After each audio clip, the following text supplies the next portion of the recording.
I understand you gave them orders to wait.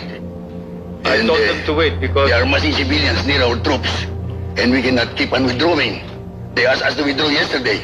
When I talked to Mr. Enrile, he said you talked to you, we withdraw a disperse. little. My order is to disperse We the cannot withdraw all crowd the time, Mr. President. We without must. shooting them. No, hold on. You disperse the crowd without shooting them. You know, the people are amorphous and they're open to propaganda. And these people are expected. You believe that propaganda was a very large aspect of the yellow movement? They have always been like that. Even during the time of your father, we were. They have people in all the media outlets. In your view, has the role of the media increased or decreased over the years? It will increase, especially with the speed of communication now. We have the cell phone, the social media. You can read the news On your telephone. in your cell phone, and you can also text your opinion.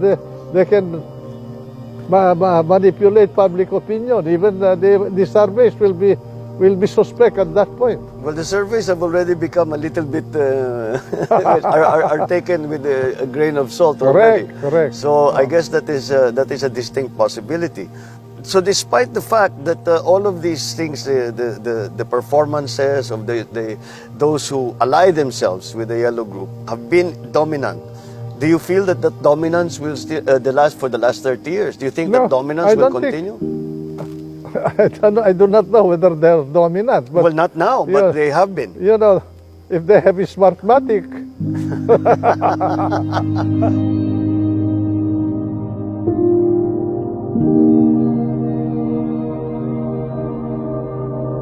Bongbong, when I was in that government, I knew that I was there only temporarily because from the very start, I was actually like a pariah in the cabinet of Cory. Yes, because you were considered the main implementer of martial law, and I think some of the orders that were signed by you and by then President Marcos. So kayo talaga ang sinisisi doon sa martial At law. saka, hindi lang yun eh. 1 month after your father departed, I thought he will reopen the Batasan Pambansa.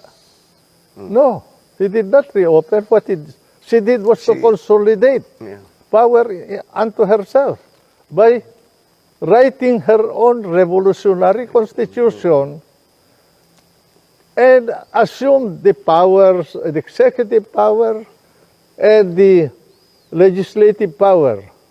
The only thing she left was judicial power. In the face of all of this, I think we come to the question: how did you think Cory did as president? Did you think wala kami I dito, must so tell hindi you namin that, alam masyado yung mga detalye. You know, Bongbong, having been involved in the cabinet of President Marcos, and I'm not saying this to denigrate anybody, I was dismayed when in my first cabinet meeting with Cory, he did not make any decision. He will say, oh, Tito, Gingona, Tito, ikaw naman magsalita. Mon, ikaw magsalita. Oh, Doy. Ganun. Well, no decision. And I realized finally, personally, I'm sorry to say this, but I realized in that first meeting that I had in that cabinet, that the president that succeeded Jordan did not know anything about governance. And it showed afterwards. Well, it wasn't. He was the ones governing the country was not Cory. Other people who were around her. Oh. Well, it's not surprising because if you look at her record, she has no experience or even inclination, as far as I could tell, for government work or public service. Yeah. Well, I do not know whether it is true that she was very fond of playing mahjong. And that's why. Well, since we've come to the subject of Cory Aquino, and I guess that brings us to EDSA.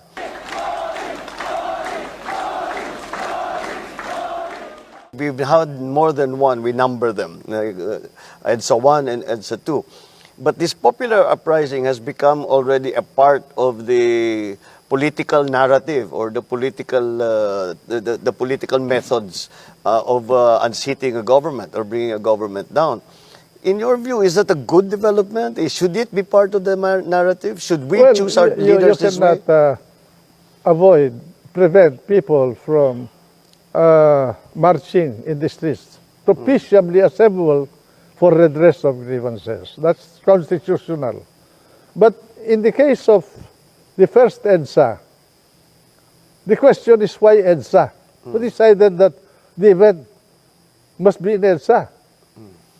Cory did not decide that. None of the Liberal Party people decided that.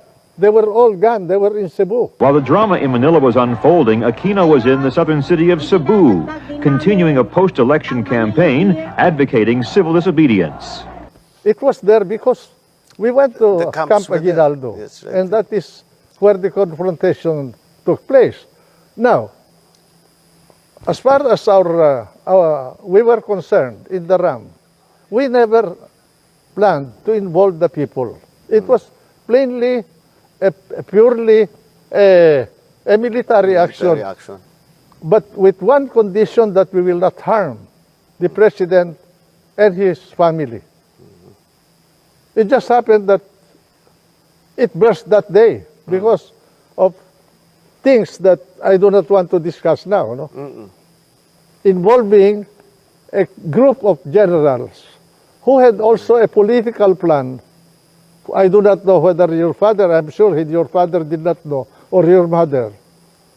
But they had a political plan for the country. To establish an alternative and government. From my point of view, I had to do something about it at that point in our history because I was involved with the military. I was the head of the Department of Defense.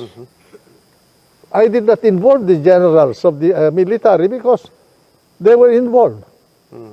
And so I had to work with young people in the military who were idealistic enough to agree to protect the interest of the country and the Filipino people without involving the people themselves. You see?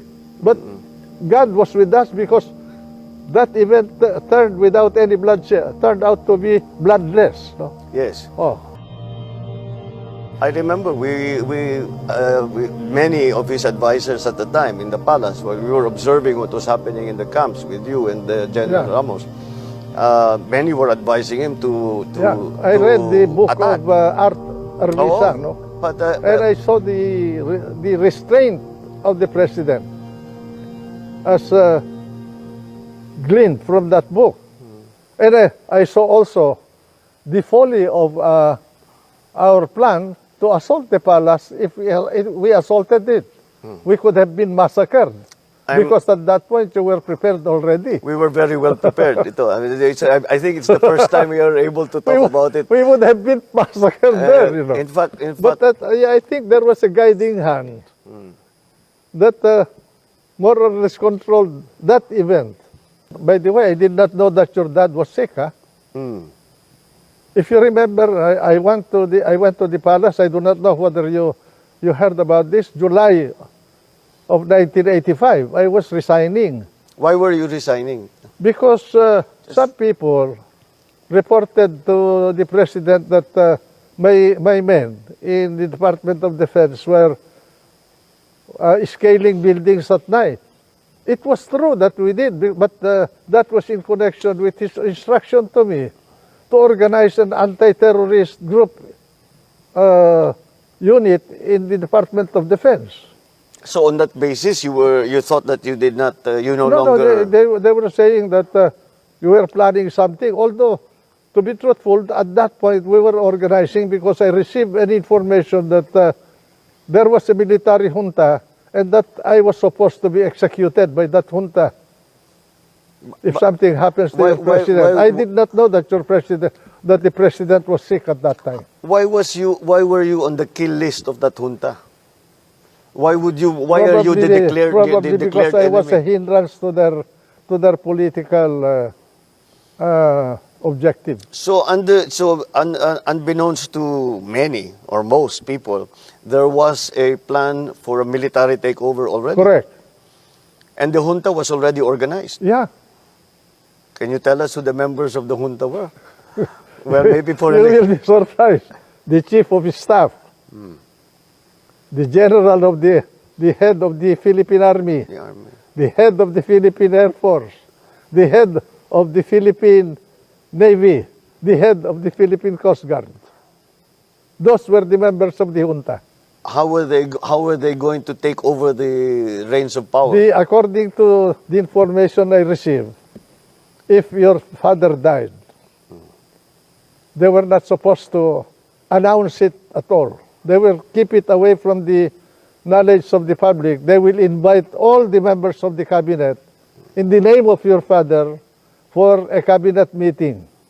And once we are in the palace, we will be quarantined. But in my case, I will have to be executed. This is something that, again, I don't think maybe this is the first time that this information has seen the light of day.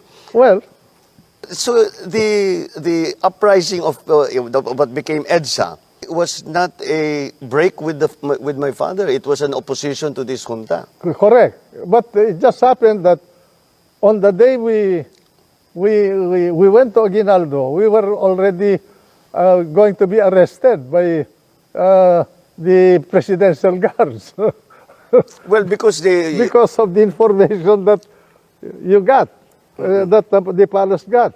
And naturally, we had no other way except to defend ourselves. I think it reached a fever pitch when you were barricading, because I remember those helicopters, those very famous photograph of the helicopters landing on the roof and unloading firearms and military equipment. And nagbarikada na sila, That was the magbabarricade na. helicopter of ng army. no, Yung that mga was, Huey. That was the helicopter of, assigned to the Secretary of National Defense. MND yun. I see. Yun na nga. That was the helicopter I was using. But they came and the photographs were Correct. published of them unloading firearms, Correct. unloading military Correct. equipment, communications equipment. And the assessment in the palace at the time was that this is the beginning of a coup d'etat. But we had information beforehand that there was going to be an attack on the palace. Correct. I received the information. But there was no plan to harm the president. That is what Greg Honasan also told me when we talked about this long after the actual That events. was our common agreement. And Minister Enrile commandeering the complex housing the Ministry of Defense. Well, Tito, I have been all this time since 1986. I have been wanting to ask you a question, and I have never found the opportunity to do it. And I think this is a good time. Yeah. After all that happened in EDSA, after all of this uprising, etc., nandun na kami, dinala na kami sa Guam and then eventually to Hawaii. Bakit hindi kayo ang nagpresidente? You knew the characters that were involved, and you were much more qualified than any of them. Your dad was giving me the government in the morning of Tuesday, February 25. I remember, Tito, I was there when he made the phone call to you. Correct. He was asking me to ask Cory to postpone her oath-taking. But I told him I would try. You know, Bongbong, I did not intend to take over power in the first place. But while I was inside Camp Aguinaldo, Camp Crame, I was thinking about what will happen. And I said, if the military will take over, I will involve the country into a possible civil war. Because the election was just finished. There is a big block of votes that voted for Cory, there was a big block of votes that voted for your father, and I was not exposed to the electoral process at that point. I'm sure that if the military took over and I assumed power, I will have enemies inside my military organization also. Then there is a possibility that the two forces that fought in that election will combine. To, Was it likely? it's possible. I suppose yung tropa namin and those who were opposed to you within the MND Yeah. center. And then you have the bulk of the military at that point, who did not know where they will situate themselves. All of that I thought about it. By the way, Monday night, I called for Jimmy Ongping to come to Camp Crame, and I said, this event that is happening now will be a protracted event. Let us organize a provisional government to handle the running of our revolutionary government. I said I proposed 5 cabinet positions: just defense, finance, local government, justice, and foreign affairs. Sa inyo yung 4, kako, na posisyon. Sa amin, yung defense. Because I wanted to balance their political forces against the military forces. Alam mong ginawa nila that night? That is where I started to suspect them. They filled all the positions in the cabinet. They organized their own cabinet. But you had an agreement previous to that. Well, I had an agreement with Jimmy Ongping. Ay kako, hindi po na mga totoo na tao na itong kausap ko. Yes, it's always been a mystery to me because you were positioned perfectly to take over the reins of power. And we were all a little surprised watching this again from far away. And we were saying, for sure, I'm sure, si Minister... I was afraid not for myself, but for the country, that it will cause a bloodbath. I think you were similar in thinking to my father because one of the reasons, and I asked him this directly, is that why were you so hesitant to use force in 1986? Nung talagang papasukin na yung palasyo, binobomba na tayo, binabaril na tayo, ganun. Why were you not, marami naman kaming tropa, we were very well prepared. Because as I said, we received the information of an imminent attack on the palace 1 week before you and General Ramos went to Crame and made your stand in Crame. So we had the chance to prepare. So we were wondering why did we not fight back with force? And he said that would have been the beginning of a civil war. Yeah. Which I think is exactly the way you saw it. That afternoon of when you left the palace, I do not know whether you were with the president. I was. When he called me, first he asked me, "Do you have any troops around the palace?" I said, "Mr. President, we do not have any troops around the palace." I said, but there are people firing at us. Well, those are not our people. Can you send someone to help us to stop those firings? And so I said, I will send General Olivas there. Then I mentioned to him that I have just spoken to Ambassador Bosworth At the time. at the time. And then he stopped for a while. And then he said, "Can you call him back and ask him to make available to me the services of General Allen, Teddy Allen, so that we can leave Malacanang." I called up Bosworth after our conversation. I called up Bosworth, and I told him about the request of the president. After a while, Bosworth called me up, and he said, "Can you ask General Ramos to coordinate with Teddy Allen to help in the departure of the president from Malacanang?" And that's what I did. I remember very well that it was General Allen. We remember we were waiting for the American helicopters. Yeah. Because the presidential helicopters was also in Malacanang Park. Yeah. But they had already been strafed. So may tama na, so they were. But then the proposal was that they would send helicopters from Clark. They sent 2 big helicopters from Clark. And I remember when we crossed Pasig River, the officer who met us was General Allen.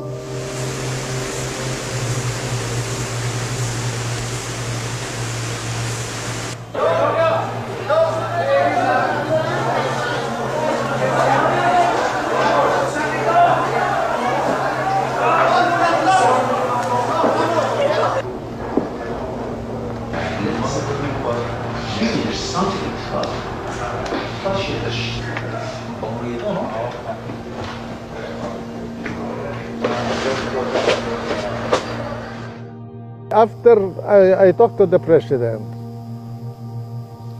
I rode to Wakwak, to the house of Josephine Cojuangco, the sister of Cory, because that's where she was. Cory was there. And then when I arrived, his whole cabinet, the people who became her cabinet officials were there, and Doña Aurora. And then I reported to Cory about my conversation with your dad, as well as my conversation with Bosworth, and that the president, your dad, was departing Malacanang. And then Cory did not know anything about that event. She called Bosworth. And then I remember Cory saying, shouted over the phone, "No, I do not want him here. Let's take him out." That's it. I remember that. Yeah. I remember that. That was in the middle of the night already. We were already in Clark. The Americans were still did not know quite what to do with us. The original arrangement is that we will be flown to Ilocos. Cory requested that from Bosworth when I made the report to Cory. And because of the interregnum, the gulo at that point, probably the transmission of the information to the operating units of the American military was delayed. Well, we were awoken. Well, we hadn't slept, but it was in the middle of the night. I remember General Allen asked to see my father, and I said that he's resting and he's not in the best of health. And what is it about? And he sat us down and he said that we were surrounded by NPA forces. And that there were 2 columns of NPA units coming. There were no NPA. Well, that was already, they misinterpreted the Poway to Hawaii. that was what eventually became the joke. On that basis, they said, we have to fly you out immediately. And instead of going to Poway, and the excuse that was given was that we cannot fly to Poway because Poway does not have lights to land in the middle of the night. Because, I knew that your dad had an intention of going up north. Because in the morning of Tuesday, he asked, if I go north, do you think I'll be protected? Of course, I told him. And if I get out of the country, can I come back? And of course, Mr. President, you are a president of the country, you are free to come back to the country. Those were my answers to him. Oh. So it was very much a decision at that time na ayoko dyan. Basta get him out of the country was then Cory's decision. Siguro sabi nakinig sila kay Cory, yung mga Amerikano, because sabi niya, peremptory yung kanyang sabi. No, I do not want him here. I take him out of the country. Well, that seems to be the same report that we got. And actually, eventually, the Americans told us that we were actually said the instruction was that not to be brought anymore to Ilocos, but to be taken out of the country.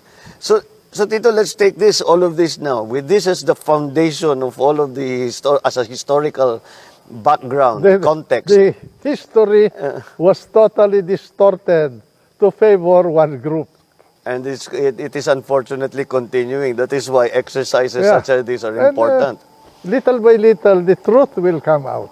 Well, I'm glad that you have asked me to join this conversation so that at least we can somehow correct the distortions of history. I am very grateful to you. And I'm Tito, willing to challenge anybody here in this country to debate with me about the events.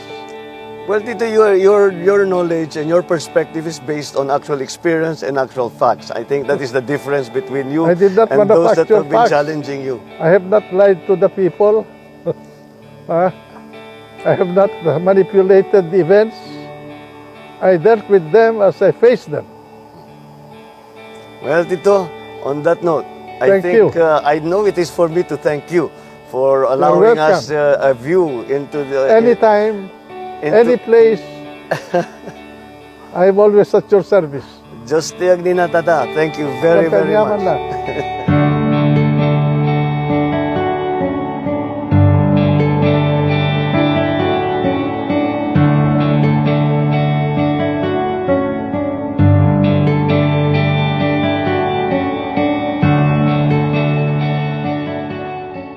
Because Because your father restrained himself.